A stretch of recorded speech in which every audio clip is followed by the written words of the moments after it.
What do following lines from the text reveal about Mohammad Qadir.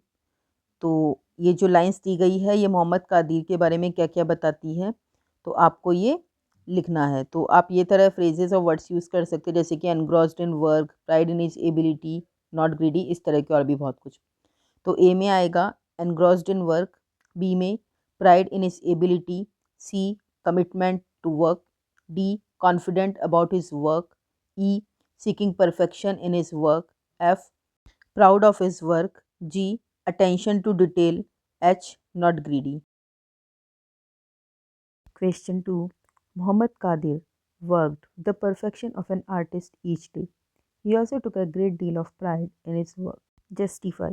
Answer. Muhammad Qadir, a masterful artist in the kitchen, took great pride in his craft. His most exceptional dish, Dal Shahi Urad, was prepared with the finest ingredients and slow cooked for hours in a special masala. Even before the Nawab, he insisted on serving only this dish, setting strict conditions for its consumption. Alongside it, he meticulously prepared a variety of side dishes to enhance the experience.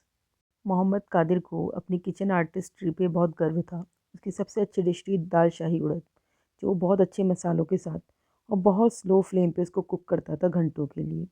Even जब नवाब के लिए भी उन्होंने वो dish सर्व करी तो उसे dish को खाने से पहले उन्होंने बहुत सारी कंडीशंस रखी थी और उसके साथ उन्होंने बहुत सारी साइड डिशेस भी प्रिपेयर करी थी जिसमें उन्होंने अपना एक्सपीरियंस यूज़ किया। Question 3. Was Sadiq right in asking Aman to cut the Nawab's kite? If you had been in his place, would you have done the same? Why or why not?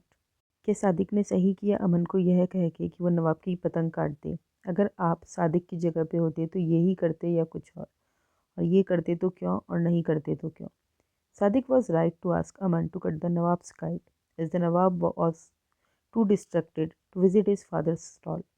Fearing Qadir's anger, Sadiq acted to ensure the dal was served and his father's business survived. In his place, I would have done the same. His clever move not only brought the Nawab to the shop but also helped Qadir secure funds for a larger stall.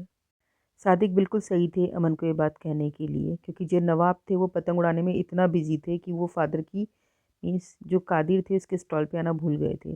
और सादिक को पता था कि उसके पापा का anger कितना great था, कि सादिक को पता था कादिर ने दाल सर्व कर दी होगी और उसके पापा का बिज़नेस सर्वाइव करना चाहिए। अगर मैं उसकी जगह पे होती तो मैं भी यही करती, क्योंकि उसके एक क्लेवर मूव से न केवल नवाब शॉप पे आए बल्कि कादिर के पास भी सिक्योर फंड्स हो गए थे एक बड़ी स्टॉल लगाने के लिए। अगर नवाब बिल्कुल भी लेट हो जाते तो शायद कादिर के एंगर का सामना करना पड़ता। Fourth, as Nawab Hasan Ali ate, Sadiq smiled and smiled, क्यों reasons?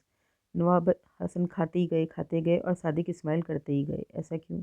Sadiq smiled as the Nawab Hasan Ali ate, Sadiq मुस्कुराए जब नवाब अली खा रहे थे। Internally Sadiq knew that he had helped get the Nawab to come to the stall. However, at the same time, Sadiq was unable to reveal his clever, successful plan of having requested Aman to cut the Nawab's kite. अंदर ही अंदर सादिक ये बात जानते थे कि उन्होंने कैसे नवाब को उस स्टॉल पे लाया है। सेम टाइम पे सादिक ये रिवील नहीं कर सकते थे कि उन्होंने कितना क्लेवर और सक्सेसफुल प्लान बनाया था कि अमन को कहा था कि वो नवाब की काइट काट दे ताकि नवाब आसानी से स्टॉल पे आ जाए। Have you ever come across a skilled person like Qadir in your local area whose work reflects a high level of craftsmanship? आपने क्या अपने एरिया में कोई कादिर जैसा बहुत स्किल्ड पर्सन देखा है जिसका वर्क उसके बहुत काम में झलकता हो? तो आपको उसके बारे में लिखना है और क्या काम वो करते हैं वो लिखना है, उनके प्रोफेशन में क्या चैलेंजेस है वो भी लिखने हैं। If you were to learn a skill what would it be and why? अगर आपको कोई स्किल लर्न करने के लिए दिया जाए तो ये क्या होगी और क्यों होगी?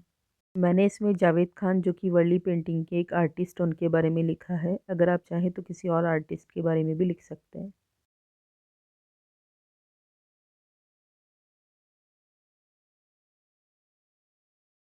Cross-curricular connect. Cooking involves the use of various mathematical skills such as addition, subtraction, multiplication, and division.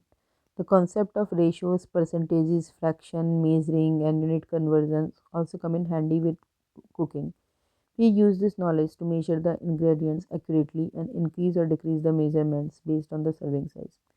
Cooking में बहुत सारे मैथमेटिकल स्किल्स होते हैं, जैसे जोड़ना, घटाना, मल्टीप्लाई करना, डिवाइड करना, रेशियोज़ के भी कॉन्सेप्ट होते हैं, परसेंटेजेस होते हैं, फ्रैक्शंस होते हैं, नाप-तोल होती है, यूनिट्स होते हैं और ये सब हमें कुकिंग करते-करते आ जाता है। इस नॉलेज को हम यूज़ करते हैं ये नापने के लिए कि हमें कितना मसाला कितना डालना है और साइज़ मतलब कितने लोगों को सर्व करना है उसके अकॉर्डिंग हम इसका मेज़रमेंट बढ़ाते भी हैं और घटाते भी हैं। तो हमें इंग्रेडिएंट्स लिखने हैं एक केक पकाने के लिए 2 लोगों के लिए और फिर उन्हीं इंग्रेडिएंट्स को बढ़ा देना है सेम केक 26 लोगों को सर्व करने के लिए। हमें मेज़रमेंट अपनी नोटबुक में लिखने हैं और पुराने और नए मेज़रमेंट में क्या रेशियो है वो भी लिखना है। तो मैंने आपके लिए लिखा है।